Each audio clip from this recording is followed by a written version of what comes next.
Membicarakan masa depan Indonesia, barangkali harus menengok Bangladesh.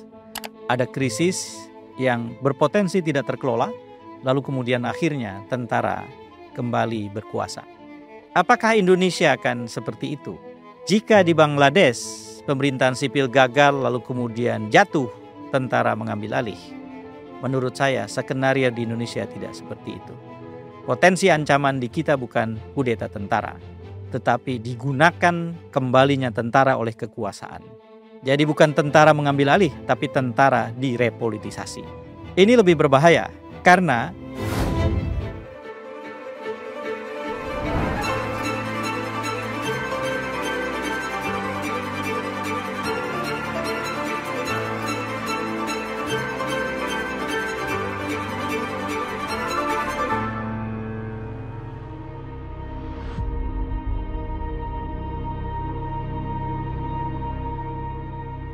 Assalamualaikum warahmatullahi wabarakatuh. Jumpa kembali dalam Keep Talking, Kang Ep Bicara. Mari bicara tentang sesuatu yang boleh jadi tidak dibicarakan sehari-hari, tapi sejatinya penting. Yang kita bandingkan dengan sesuatu yang jauh, tetapi sejatinya amat sangat dekat dengan salah satu persoalan yang amat sangat serius yang sedang kita hadapi sekarang. Yang ingin kita bicarakan, yang ingin saya bicarakan adalah soal potensi kembalinya politik tentara dan kita membandingkan Indonesia dengan Bangladesh. Saudara, izinkan saya bercerita sedikit latar belakangnya. Di Bangladesh terjadi krisis, lalu kemudian krisis itu menampilkan tentara sebagai pahlawan, dan tentara kemudian mengendalikan keadaan. Sejumlah kawan kemudian mengingatkan dalam beberapa pembicaraan bahwa membicarakan masa depan Indonesia barangkali harus menengok Bangladesh. Jangan-jangan kita ada dalam posisi yang kurang lebih serupa. Ada krisis yang berpotensi tidak terkelola, lalu kemudian akhirnya tentara kembali berkuasa. Saya ingin membahas itu, tidak dengan semangat yang menggebu-gebu anti tentara semata-mata, tetapi berusaha sedingin mungkin untuk membandingkan Indonesia dan Bangladesh dengan segala kesamaan dan perbedaannya. Saudara, kita mulai dari Bangladesh. 5 Agustus 2024, Perdana Menteri Sheikh Hasina akhirnya melarikan diri atau minggat pergi meninggalkan negaranya. Yang mendorong peristiwa itu adalah keadaan ekonomi dan sosial yang tidak terkelola, yang amat sangat buruk, yang diperuncing, yang diperparah oleh pertentangan antar kelompok yang amat sangat keras, serta terjadinya kekerasan di mana-mana. Akhirnya terjadilah ketidakmampuan kekuasaan untuk mengelola pemerintahan. Dalam ilmu politik itu sering disebut sebagai ungovernability. Ketidakmampuan mengelola pemerintahan secara layak, setidak-tidaknya untuk menjalankan 2 prinsip yang paling pokok yang harus diwujudkan oleh pemerintah dimanapun. Yang pertama, manajer konflik.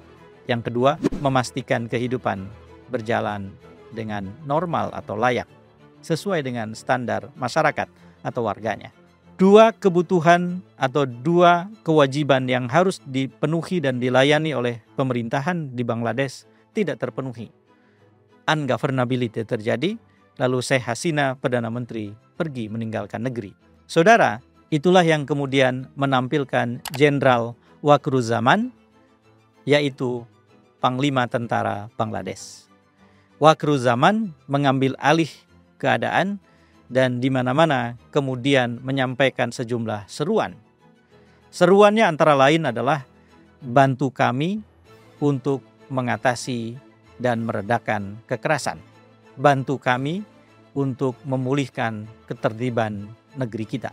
Dan mari bersama-sama membangun kembali kehidupan yang layak sehingga setiap orang di Bangladesh bisa menjalani kehidupan sehari-hari selayak mungkin.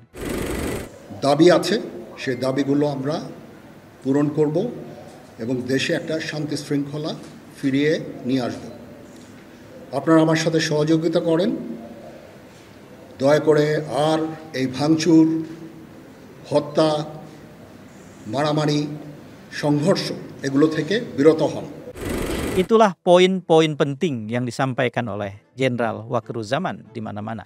Saudara, ini sangat khas dalam pergantian atau perebutan kekuasaan yang menampilkan tentara di banyak tempat. Perlu kita tahu bahwa di Asia, di kawasan Asia, ada sejumlah negara dengan sejarah yang di dalamnya ada tradisi politik tentara. Tentara menjadi hantu yang berkeliaran di pojok ruangan. Ketika keadaan memungkinkan, sang hantu akan kembali muncul. Negara-negara itu Indonesia, tentu saja. Lalu kemudian Myanmar atau Burma di zaman dulu. Lalu ada negara Pakistan, ada Bangladesh, ada Filipina, dan ada Thailand. Kudeta-kudeta seringkali muncul di beberapa tempat itu. Di Thailand misalnya, amat sangat sering kita dengar terjadi kudeta tentara untuk menjatuhkan Perdana Menteri hasil pemilihan umum. Sampai-sampai ada sebutan untuk Thailand, negeri 1000 pagoda dan 100 kudeta. Kita berhadapan dengan persoalan serupa Bangladesh, dan Bangladesh sedang menghadapinya. Apa yang saya bilang sebagai sangat khas dalam perebutan kekuasaan oleh tentara. Tentara biasanya seperti ditarik masuk ke dalam kekuasaan karena adanya keadaan yang tidak membuat rakyat puas. Keadaan ekonomi dan sosial yang sangat buruk, yang membuktikan bahwa pemerintahan sipil demokratis gagal, membuktikan bahwa demokrasi memang memberi manfaat dan maslahat buat warga atau masyarakat. Tentara seperti diundang masuk. Lalu kemudian yang kedua, karena ketertiban yang tidak terjaga, karena ada konflik yang tidak terkelola, karena ada kekerasan yang meledak di mana-mana dan tidak bisa dipadamkan.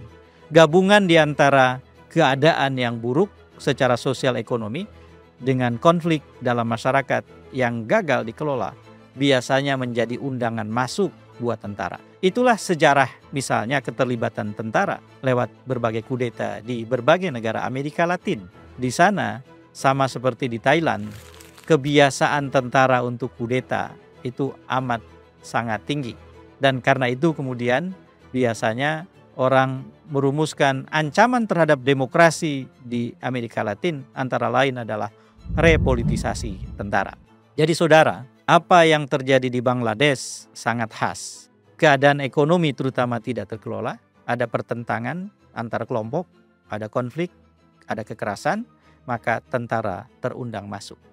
Apakah Indonesia akan seperti itu? Itu pertanyaannya. Ada persamaan dan ada perbedaan. Persamaannya adalah tentara di Indonesia punya tradisi berpolitik yang juga cukup panjang dan mendalam. Biasanya ada yang merumuskannya bahkan sejak revolusi. Bahkan di Indonesia bisa dilacak hingga ke awal kemerdekaan. Di masa itu, menurut salah satu teori, tentara di Indonesia berperan amat sangat besar, amat tegas, amat konkret. Tetapi kemudian sejalan dengan demokrasi parlementer yang terbentuk setelah revolusi, tentara kembali ke barak. Jadi, tentara merasa punya jasa yang sangat besar untuk mendirikan bangsa merdeka bernama Indonesia. Lalu kemudian di tahun 50-an, terutama menjelang akhir, terjadilah persekutuan di antara tentara dan Soekarno, Presiden Indonesia. Soekarno di satu sisi tidak suka dengan pemerintahan partai-partai, sehingga pada waktu itu Soekarno mengkampanyekan apa yang ia sebut sebagai kubur partai-partai politik.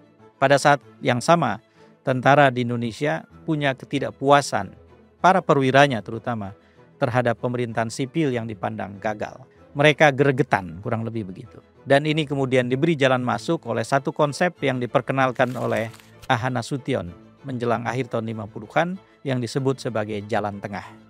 Orde Baru di masa kemudian, tak lama setelah itu, menjadikannya sebagai basis untuk membuat konsep dui fungsi ABRI. Tentara bukan hanya harus secara profesional menjadi penjaga pertahanan, tetapi juga tentara boleh menjalankan fungsi sosial politik. Itulah dui fungsi. Politik tentara dengan demikian punya sejarah baik di Bangladesh maupun di Indonesia. Yang berbeda menurut saya adalah keadaan sekarang. Di Bangladesh, pemerintahan sipil dan tentara adalah dua entitas yang kurang lebih seperti terpisah. Sehingga ketika pemerintahan sipil gagal di bawah Perdana Menteri Sheikh Hasina, maka tentara berusaha masuk sebagai entitas yang berbeda. Tentara mengambil alih keadaan, lalu kemudian berusaha untuk memulihkan ketertiban, seperti yang disampaikan oleh Jenderal Wakrul-Zaman di berbagai kesempatan. Di Indonesia sekarang tidak seperti itu. Di Indonesia Pemerintahan yang ada sekarang dengan tentara bukan dua entitas yang berbeda.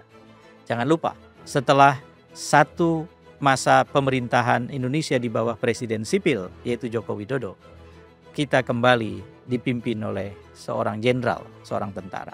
Dan saya yakin bahwa apa yang terjadi di Indonesia sekarang adalah ketika presiden menginginkan sesuatu, maka tentara akan menjadi salah satu bagian instrumennya yang penting. Jadi, jika di Bangladesh pemerintahan sipil gagal lalu kemudian jatuh, tentara mengambil alih, menurut saya skenario di Indonesia tidak seperti itu. Potensi ancaman di kita bukan kudeta tentara, tetapi digunakan kembalinya tentara oleh kekuasaan. Jadi bukan tentara mengambil alih, tapi tentara direpolitisasi. Ini lebih berbahaya karena menghadapi kudeta tentara, kekuatan sipil, kekuatan masyarakat itu bisa dengan tegas melakukan perlawanan. Tetapi ketika yang dilakukan adalah regulasi yang diperbaiki, kebijakan yang diperbaharui, lalu kemudian tentara menjadi punya kekuasaan lebih besar. Artinya ini sejalan dengan perkembangan beberapa tahun terakhir sejak Presiden Jokowi. Kemunduran demokrasi akan menjadi bagian yang sangat penting jika di Indonesia krisis atau keadaan ekonomi sosial tidak terkelola dengan baik, dan kemudian yang terjadi adalah presiden akan lebih bertangan besi dan salah satu kekuatan yang digunakan adalah tentara. Ini lebih berbahaya karena pada saat yang sama tidak ada gejolak yang memisahkan di antara tentara sebagai kekuatan pengambil alih kekuasaan dengan masyarakat sipil. Di sisi yang lain seperti tidak terjadi apa-apa. Sebab yang terjadi adalah revisi undang-undang, diam-diam difungsikannya kembali tentara dalam dunia sosial dan politik. Saudara, inilah yang ingin saya katakan untuk melengkapi pembicaraan-pembicaraan kita tentang kemungkinan kembalinya tentara dalam politik di kita yang sangat mencemaskan. Saya ingin menegaskan bahwa sebagai warga negara, saya tidak ingin Indonesia krisis. Sebagai warga negara, saya ingin pemimpin saya sukses. Tetapi seringkali keinginan doa kita tidak selalu terkabul. Apalagi kalau pemerintahan bekerja tidak secara layak. Jika itu terjadi, maka yang harus kita siapkan adalah krisis atau apapun bisa jadi hanya akan diakhiri dengan semakin mundur dan matinya demokrasi kita. Jika itu yang terjadi, tentu saja kita akan menjadi bagian dari pelaku sejarah yang harus bertanggung jawab. Dan untuk itu, mari bertanggung jawab dari awal. Dengan cara terus kita awasi, terus terjaga, agar segala perkembangan tidak mengarah kepada hal yang buruk yang tidak kita inginkan. Mari sekali lagi bahu-membahu menjemput masa depan Indonesia. Saya Saifullah Fatah, wallahul muwafiq ila aqwamit thoriq. Assalamualaikum warahmatullahi wabarakatuh.